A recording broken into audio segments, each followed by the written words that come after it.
அடுத்து கரூர் பேருந்து நிலையம். இங்கே ஒரு சம்பவம் இப்போ நடந்திருக்கு. ஒரு நபர் பேருந்துக்காக காத்துக்கிட்டு இருந்திருக்காருங்க. காத்துட்டு இருந்த அந்த நபரை ஒரு போலீஸ் ஆஃபீஸர் பலாருன்னு கண்ணத்தில் அடிச்சிருக்காராம். என்ன எதுன்னே தெரில யாருக்கும். முதல்ல என்ன செய்தி வெளியே வந்துச்சுன்னா, அந்த பையன் குடிச்சிட்டு வந்திருக்காப்லங்க, அதனால் அடிச்சிருக்காரு போல இருக்கு அப்படி சொல்ல ஆரம்பிச்சாங்க. எனக்கு இது புதுசாக இருந்துச்சு. என்னது குடிச்சு நின்று அடிப்பாங்களா? இது என்ன இப்படிலாம் கிடையவே கிடையாது ரூல்ஸில் அப்படின்ட்டு. அதுக்கப்புறம் அங்கேருந்து அவங்க என்ன பண்ணிட்டு இருக்காங்க, நடக்கிறத லைவாக விட ஆரம்பிச்சிட்டாங்க.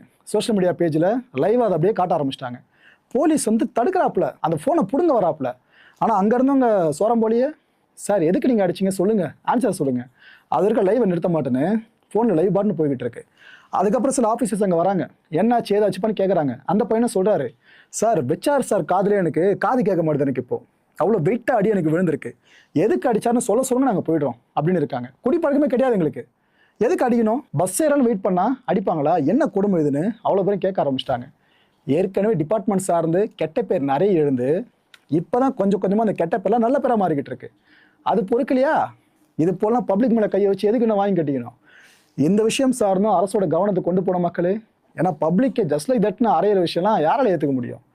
தப்பு பண்ணியிருந்தாங்கன்னா இந்த அரசு உடனே சஸ்பென்ஷன் நடவடிக்கை எடுக்கிறாங்களே, இந்த விஷயம் சார்ந்து கொஞ்சம் ஃபோக்கஸ் பண்ணால் சரியாக இருக்கும்னு நினைக்கிறேன். அடுத்து கொடுமையிலும் கொடுமை ஒன்று சென்னை கோடம்பாக்கம் பேஸ் பண்ணி நடந்திருக்கிறதா அடுத்த கட்ட ஒரு அதிர்ச்சி செய்தி. நம்ம கோடம்பாக்கம்ல இருக்க ஒரு வீடுங்க.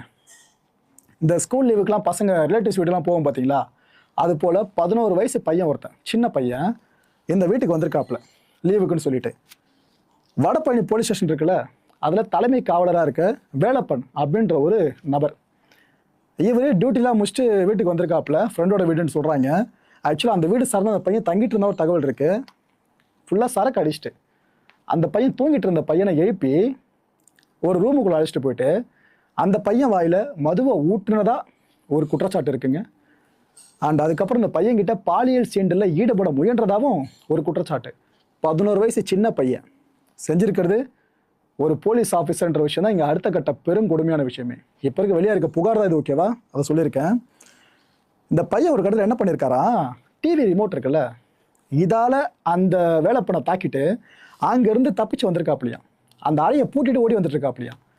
அங்கே நடக்க ஆரம்பித்த பையன் நடந்து அசோக் நகர் போலீஸ் ஸ்டேஷன் இருக்குல்ல, அங்கே வந்து புகாரை கொடுத்துருக்காப்லையா.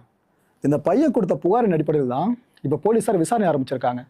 ப்ரோ இது கசிஞ்ச தகவலாக இருக்கும் ப்ரோ, நாங்கள் எங்கேயுமே செய்திகளை பார்த்த மாதிரி தெரியலையேன்னு கேட்டிங்கன்னா ஒரு விஷயம் சொல்லட்டுமா, இந்த வேலைப்பன் உட்பட 3 பேரை போலீஸார் இப்போ கைது பண்ணியிருக்காங்க, விசாரிக்க ஆரம்பிச்சிருக்காங்க. ஸோ எதுக்கு முகாந்திரமே இல்லைன்னா போலீஸார் கைது பண்ணியிருக்கணும்? போலீஸார் கைது பண்ணியிருக்கிறது போலீஸ் தான், அதாவது கொடுமையே.